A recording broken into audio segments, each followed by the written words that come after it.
Yeah. Are you going to support him? Yeah, I don't have any announcement on that today. I'm still talking through with our folks. We're still in the process of thanking all the people that were helpful to us, and until but I don't have anything to announce today about it. What did you mean? What did you mean by that comment, though? Well, clearly, Ted's positions on issues are conservative, so. But I don't have anything further to elaborate on and I don't have anything to announce today. But what about Kasich? Do you have any issues? Is he not conservative? I like Governor Kasich. That was my opinion. Do you think that it's time, though, for Republicans to coalesce around one of the two candidates left in the race that's not Donald Trump to be able to stop him? Yeah, I think that's going to happen now that the race is narrowed even further, and hopefully there's time to still, prevent a Trump nomination, which I think would fracture the party and be damaging to the conservative movement. So. Would you consider being Cruz's vice president? No, I'm not going to be anybody's vice president. I'm not interested in being vice president. I don't mean that in a disrespectful way. I'm not going to be vice president. I'm not running for governor of Florida. I'm going to finish out my term in the Senate over the next 10 months. We're going to work really hard here, and we have some things we want to achieve, and then I'll be a private citizen in January. And you're not going to rethink this and go back and file in April or May for this seat? No, I'm not running for re-election to the Senate. As I said, I'm going to finish my term here, and then I'll be a private citizen. And what about this idea of this is still fractured as we get to the summertime. There's been a lot of chatter the past 48 hours about a contested convention. Paul Ryan even said today that he was boning up on the rules in case it gets to that. Do you think that? Well, I don't know, guys. My campaign barely ended 48 hours ago, so I haven't thought through that. It's certainly not anything we're planning on. Or if you go into the convention and no one has the requisite number of delegates, then there are rules that account for it. But it's not certain part of our calculation or anything where, we ran a race I'm very proud of from a messaging perspective, and it's just not what the electorate wanted this year. Senator, what do you make of Donald Trump's comments that he might incite riots? Get off the screen. Sorry, I'm wearing headphones.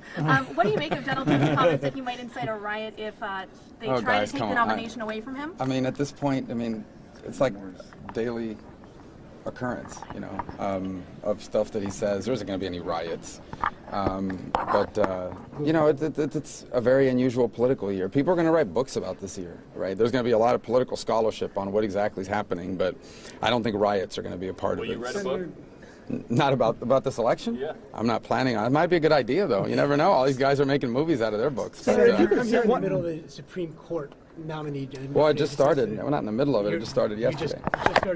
My position remains the same. I don't see the point of it. I know enough about his record to know I wouldn't support him, and I know enough about the position in general to say, number one, I don't think we should be moving forward on a nominee in the last year of this president's term. I would say that if it was a Republican president. And number two, even if this was the third year of this president's term, this is not someone I would support. You willing to at least have a meeting with him, a courtesy call meeting? I'd be more than happy to talk to anybody, but I wouldn't change my position. Senator, when you look back at the campaign, two questions. One, what do you think went wrong?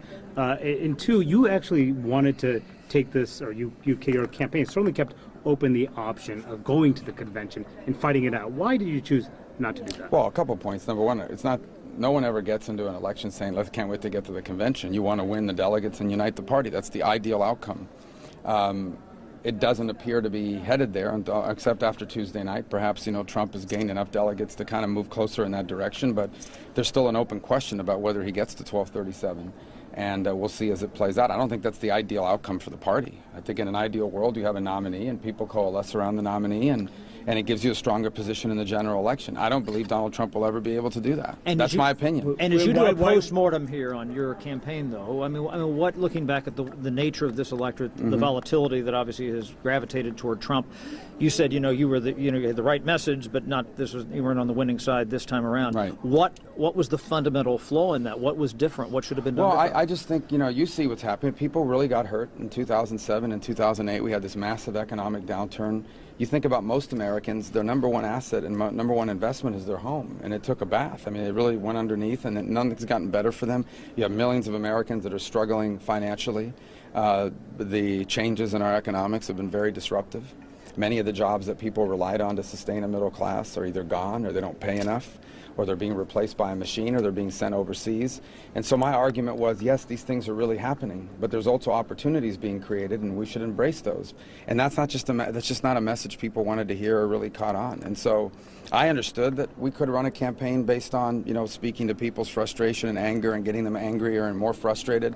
But I really continue to believe that these disruptions in our economy, while incredibly painful, also provide opportunities. And that's why I focus so much on vocational training and higher education reform, because I think that's what we're going to need to do to transition people in the middle of this economic upheaval. I still think that's the right approach, but politically it's just not something that necessarily cut through in a year where someone like Donald Trump so far anyway has really been able to kind of capture that frustration and that anger and exacerbate it in a way that's helped him with voters. Do you regret getting into the verbal fisticuffs at all with Donald Trump? Yeah, I already said that, but not because it hurt me politically, but because we almost won Virginia after that, beat Ted Cruz in Georgia after that, and more of just, I don't think it reflected well on me. I've already addressed that. How much do you think the immigration issue hurt you? It was a factor. I mean, I don't think it was, but I mean, at the end of the day, this is a 17-person field, and I was one of the last 4 standing in a field that ran basically every major political figure in the Republican Party at the national level ran for president. So I'm proud of how far we got. It just wasn't far enough. But yeah, it was a factor. But at the end of the day, if you look at how we performed in many places, I don't think it was the reason why I'm not still in the race. Would you run in 2020? Would you run in 2020? We're done. Could you foresee another run for office in the future? I mean, would you rule out future political runs? I mean, I don't. A guy that just got here. I'm not running for governor, and I'm running for re-election to the Senate. Beyond Mayor that, Miami? Yeah, maybe, right? Exactly. Okay. I don't think so. Are you endorsing your Senate race? To fill your seat? The lieutenant governor is a good friend of mine. Thank you.